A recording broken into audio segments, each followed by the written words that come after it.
नमस्कार दोस्तों। आज मैं आपसे बात करने जा रहा हूँ सेल्फ स्टडी के लिए कौन कौन सी किताबें हमारे लिए बहुत ज़रूरी हैं और उनके सही लेवल क्या है। बिल्कुल सही सुना आपने। मैं यहाँ आपसे उनके लेवल्स की बात कर रहा हूँ क्योंकि कई बार हम इंटरनेट पर देखकर या किसी से पूछकर किताबें खरीद लाते हैं और हमारे मन में ये रहता है कि हम जल्दी से जल्दी रेफरेंस बुक को पढ़ें और यूपीएससी का एग्ज़ाम क्रैक करें, और हम अपनी सीखने की प्रक्रिया से बिल्कुल दूर हो जाते हैं। जैसे फॉर एग्जांपल मैं अगर बात करूं, अगर आप बिगिनर हैं और अभी अभी आप तैयारी में उतरे हैं और पॉलिटी के लिए आपने इंटरनेट पे देख के डीडी बसु को ख़रीद लिया। अब डीडी बसु में अगर बात करते हैं तो आचार्य डीडी बसु की जो उपाधियां हैं, जो डिग्रीज़ हैं, वो बहुत ही विहंगम है, बहुत ही ज़्यादा हैं। और जब वो किताब की लैंग्वेज आप पढ़ना शुरू कर देते हैं और आप बिगिनर हैं, आपका बेस नहीं, तो आप परेशान होना शुरू हो जाते हैं। फिर आपको लगता है कि शायद आपकी तैयारी में ही कोई गलती है जो आप इसे नहीं पढ़ पा रहे हैं। एक्चुअली में आपके अंदर कोई कमी नहीं है, आपकी जो पढ़ने की प्रक्रिया है वही केवल जो है वो दिक्कत कर रही है। यानी अब मैंने यहाँ पर क्या किया है, आपकी सीखने की प्रक्रिया के अनुरूप मैंने 2 लेवल्स में बुक के बारे में बात करनी शुरू की है, जिसके बेसिस पे आप सीखते जाएंगे।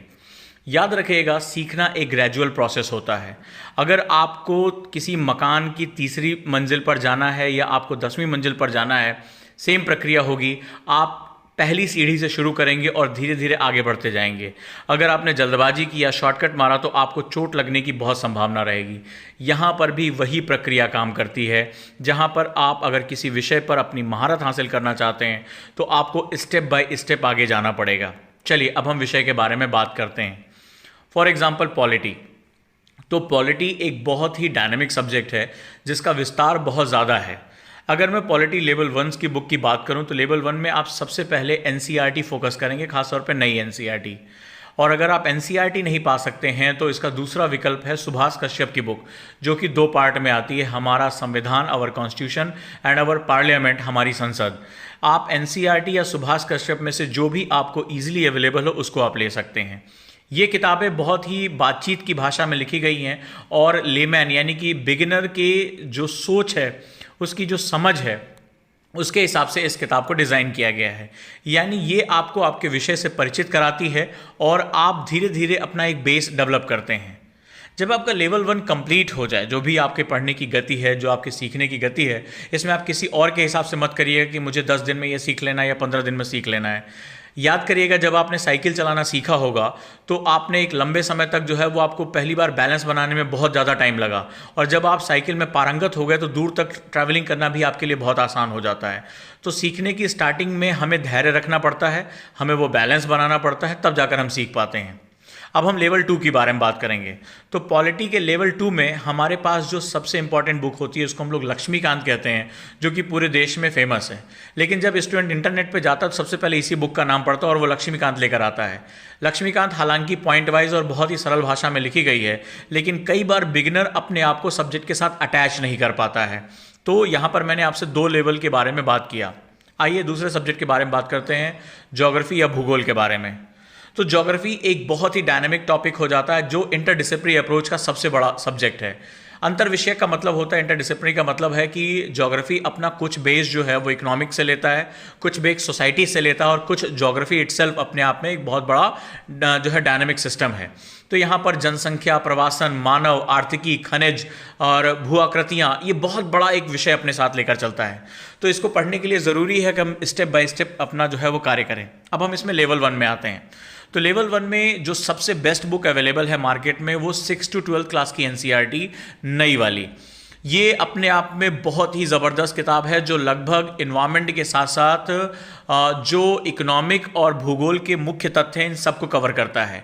ये एक इंटरडिसिप्लिनरी अप्रोच, जो चारों आयाम है, जिसे हम लोग लिथोस्फीयर, एटमॉस्फियर, हाइड्रोस्फीयर और बायोस्फीयर, इन चारों नामों को जानते हैं, जो कि हमारे प्राकृतिक आवास के 4 मूल खंभे हैं, उनके बारे में ये पूरी तरीके से आपको जो है जानकारी देता है। भाषा बहुत सरल है, ढेर सारे फिगर्स दिए गए हैं, मैप्स दिए गए हैं, जो सबसे ज्योग्राफी का मूल बेस होता है, वो इसके साथ अवेलेबल है। तो आप यहाँ पर अपना बेस बना सकते हैं। जब आपका लेवल 1 कंप्लीट हो जाए तो आप लेवल 2 के लिए जा सकते हैं। इंग्लिश मीडियम में जो सबसे अच्छी किताब है वो जीसी लियोंग है, जहाँ जीसी लियोंग जो यूपीएससी की रिक्वायरमेंट है उसको काफ़ी हद तक पूरा करती है। और इंग्लिश मीडियम के लिए जीसी लियोंग के साथ साथ हिंदी मीडियम में सविंदर सिंह की बुक बहुत अच्छी है, जो फिजिकल ज्योग्राफी को कवर करती है। भाषा इसकी बहुत सरल है और जो स्टूडेंट एनसीईआरटी पढ़ चुके हैं उनको समझना इसके लिए बहुत ही आसान हो जाता है। इसके साथ साथ इसका दूसरा हिस्सा आता है भारत का भूगोल। चूंकि हमारा रीजन इंडिया है तो यहाँ से बहुत से क्वेश्चन पूछे जाते हैं, तो भारत की भूगोल को पढ़ने के लिए हिंदी और इंग्लिश दोनों में माजिद हुसैन सर की बुक हमारा ये काफ़ी काम कर देती है। बाकी एक बहुत बड़ा पार्ट न्यूज़पेपर और मैगजीन से कवर होता है, तो माजिद हुसैन की बुक को आप पढ़ सकते हैं लेवल 2 में। आइए हम तीसरे हिस्से के बारे में बात करते हैं। तीसरे हिस्से में हिस्ट्री है, इतिहास। सबसे बड़ा सिलेबस हिस्ट्री का अवेलेबल है और इसमें लेवल 1, जिसे लेवल 1 में आप एनसीईआरटी नई 6 to 12 ये आपको पढ़ना पड़ेगा, क्योंकि जो एनसीईआरटी का सेगमेंट है वो काफ़ी बातचीत करती हुई भाषा में है और काफ़ी हिस्से कवर करता है। एक्चुअली हिस्ट्री का सिलेबस सबसे बड़ा है, जिसमें world history, art and culture, ancient history, medieval, modern, ये 5 सेगमेंट हमें जो है वो कवर करने होते हैं। तो लेवल 1 में एनसीईआरटी ख़त्म करने के बाद आप लेवल 2 में आते हैं। लेवल 2 में आप इसके सेक्शन वाइज पढ़ाई करते हैं। जैसे मॉडर्न इंडिया यानी आधुनिक भारत की बात करें तो यहाँ पर विपिन चंद्रा की बुक बहुत अच्छी है, या हाल ही के दिनों में एक नई किताब जो है वो अपना पैर जमा रही है, जिसको हम लोग शेखर बंदोपाध्याय की बुक कहते हैं। शेखर बंदोपाध्याय की बुक का नाम है प्लासी से विभाजन तक, यानी फ्रॉम प्लासी टू पार्टीशन। तो वहाँ पर ब्रिटिश राज्य के बारे में बहुत ही अच्छे तरीके से समझाया गया। तो या तो विपिन चंद्रा या शेखर बंदोपाध्याय, इन दोनों बुक्स में से कोई भी आप एक बुक ले सकते हैं। दूसरा, प्राचीन भारत यानी एंशिएंट हिस्ट्री की बात करें तो झा श्रीमाली की बुक लंबे समय से ये निर्विवादित one of the best book मानी जाती है, झा श्रीमाली। मेडाइवल की बात करें तो मेडाइवल में आप सतीश चंद्रा की बुक आप ले सकते हैं। सतीश चंद्रा जो सल्तनत काल और मुगल काल दोनों के बारे में बात करता है, तो मध्यकालीन भारत के लिए हिंदी और इंग्लिश में ये किताब बहुत अच्छी है। इसके साथ साथ एक बड़ा इंपॉर्टेंट सेगमेंट होता है, वो है नितिन सिंघानिया। नितिन सिंघानिया की बुक आर्ट एंड कल्चर को काफ़ी अच्छे तरीके से प्रस्तुत करती है और ये जो हिंदी और इंग्लिश दोनों में अवेलेबल है। अब रही बात वर्ड हिस्ट्री पढ़ने के लिए, तो वर्ड हिस्ट्री में जो आधे से ज़्यादा बेस है वो हमें मिल जाता है जहाँ पर हम वर्ड हिस्ट्री का जो है अध्ययन करते हैं जब एनसीईआरटीज़ पढ़ते हैं। इसके साथ साथ जैन और माथुर के कुछ सिलेबस के अकॉर्डिंग जो खंड है उसका भी आप अध्ययन कर सकते हैं। आइए हम आगे चलते हैं और अर्थव्यवस्था यानी इकोनॉमी के बारे में बात करते हैं। इकोनॉमी में भी इकोनॉमी बहुत ही डायनामिक सब्जेक्ट है। एक्चुअली इकोनॉमी के साथ एक बहुत ही एक दिक्कत ये आती है कि इकोनॉमी एक ऐसा सब्जेक्ट है जहां चूज़ करने के लिए हमें सही और गलत नहीं होता, यानी ब्लैक एंड वाइट के बीच में चॉइस नहीं करनी पड़ती है। जो इसमें चुनाव होता है वो ब्लैक और ग्रे के बीच में होता है, यानी वहाँ पर बहुत मुश्किल होता है कि कौन सी नीतियाँ किस हिस्से को बात करेंगी। फॉर एग्जाम्पल, जो चुनौती आती है, आप जानते हैं कि रोज़गार बढ़ाना किसी भी इकोनॉमी का सबसे पहला काम होता है, क्योंकि रोज़गार जो होता है वो आय के वितरण का साधन होता है। That is the basic means of distribution of income. लेकिन रोज़गार बढ़ाने के लिए मुझे अपने ऑटोमोबाइल उद्योग, कंस्ट्रक्शंस, विनिर्माण, इनको बढ़ाना पड़ेगा और इसकी कीमत चुकानी पड़ेगी हमारे पर्यावरण को, नदियों को, हमारे जलाशयों को। सवाल है कि हमें चुनना क्या है, हमें अपनी इकोनॉमिक मॉडल को किस तरह लेकर जाना है। हमें रोज़गार चुनना है या हमें प्रकृति चुननी है, और हमारा आज का इकोनॉमिक मॉडल ये एक साथ लेकर नहीं चल सकता। तो ऐसी कंडीशन में जो लेवल 1 है वो आपकी बेसिक अंडरस्टैंडिंग के लिए बहुत अच्छा रहेगा। यहाँ पर एनसीईआरटी की बुक्स उतना ज़्यादा हेल्प नहीं करती हैं। यहाँ इसके लिए मैंने एक बुक ढूंढी है, ईश्वर ढींगरा। ईश्वर ढींगरा की जो बुक्स हैं वो बेसिकली मैक्रो इकोनॉमिक्स यानी समष्टि अर्थशास्त्र और डेवलपमेंटल इकोनॉमिक्स यानी कि विकास परक अर्थशास्त्र, इन दोनों भागों में ये इसको काफ़ी जो है पॉइंट वाइज, और इसकी लैंग्वेज बहुत ईजी है। ये हिंदी और इंग्लिश दोनों में आप इसको पढ़ सकते हैं। जब आपका लेवल 1 आपको भारतीय अर्थव्यवस्था के बारे में, भारतीय अर्थव्यवस्था के मूल सिद्धांतों के बारे में जब कुछ पता चल जाए तो आप लेवल 2 में एंट्री करते हैं। लेवल 2 में आपको रमेश सिंह, बहुत ही मैग्रा हिल पर एक बहुत ही फेमस बुक है, साथ ही साथ उसके साथ एक गवर्नमेंट ऑफ इंडिया का डॉक्यूमेंट आता है इकोनॉमिक सर्वे यानी आर्थिक सर्वेक्षण। इन दोनों को मिक्स करके आपको पढ़ना पड़ेगा, क्योंकि इकलौते रमेश सिंह जो है वो इकोनॉमिक की वो नीड पूरी नहीं कर पाएंगे, और आर्थिक सर्वेक्षण जो है वो बहुत ही महत्वपूर्ण हो जाता है। आइए आगे चलते हैं और हम बात करते हैं साइंस एंड टेक की।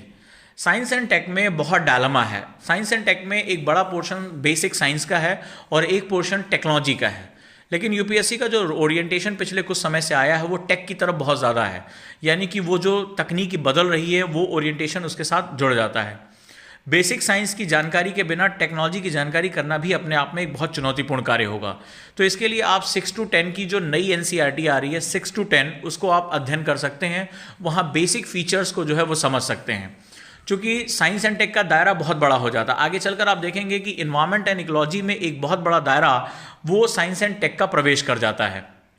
अब जब आप बेसिक लेवल 1 6 to 10 एनसीईआरटी अध्ययन करेंगे तो उसके बाद एडवांस बुक यानी लेवल 2 की तरफ जाएंगे और वहाँ पर स्पेक्ट्रम की एक बुक आती है साइंस एंड टेक्नोलॉजी की। स्पेक्ट्रम हिंदी और इंग्लिश में दोनों में आती है।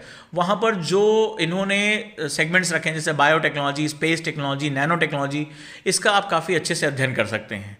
बाकी इसके लिए जो मैगजीन हमें पढ़नी है वो साइंस रिपोर्टर पढ़नी है, जो कि काफ़ी इंपॉर्टेंट एक मैगजीन है। आइए हम आगे चलते हैं और इन्वायरमेंट एंड इकोलॉजी के अध्ययन की बात करते हैं। तो इन्वायरमेंट और इकोलॉजी के अध्ययन करने के लिए इग्नू के 2 पार्ट जो हैं वो बेसिक लेवल पे बहुत इंपॉर्टेंट हैं, आप उसका अध्ययन कर सकते हैं।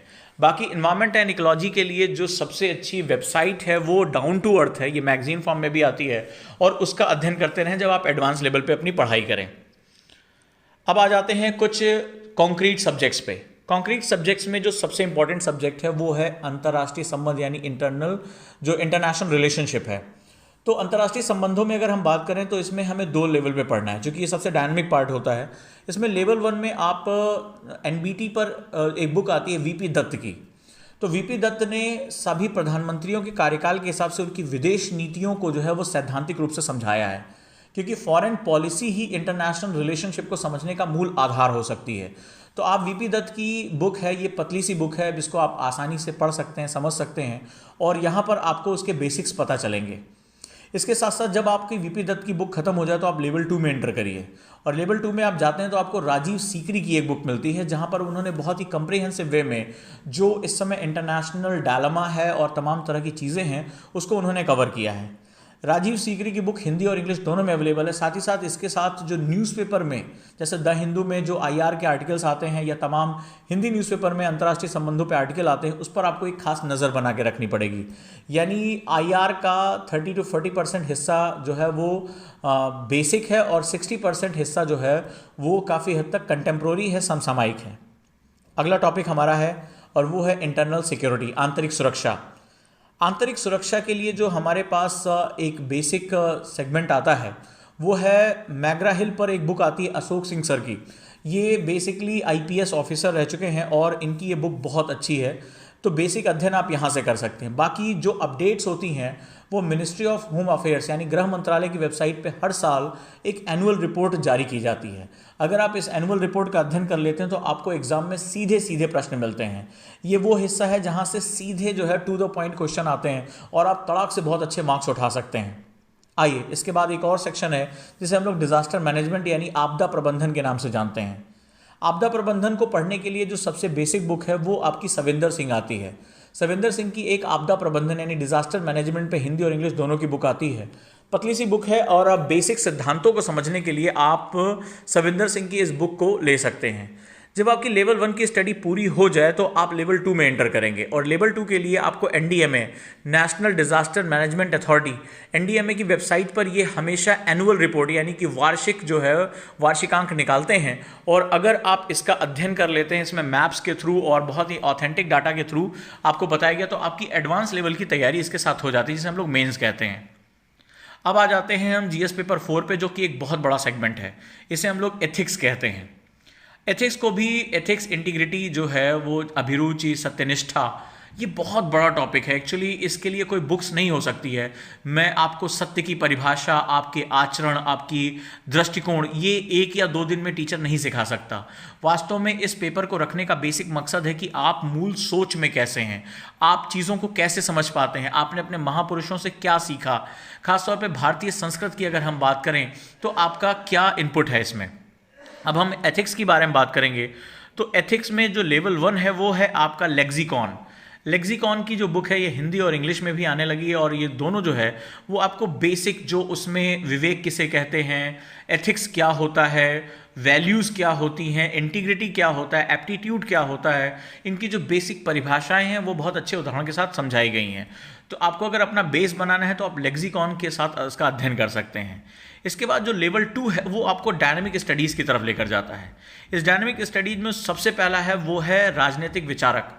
यहाँ पर जो पॉलिटिकल थॉट्स हैं वो आपको बहुत हद तक जो है वो डिसीजन मेकिंग में मदद करते हैं, क्योंकि आप इसी गवर्नेंस का एक पार्ट बनोगे। और उसके लिए जो सबसे अच्छी बुक मानी जाती है वो ओपी गाबा की बुक मानी जाती है, यानी पॉलिटिकल थॉट्स, राजनीतिक विचारक की ओपी गाबा।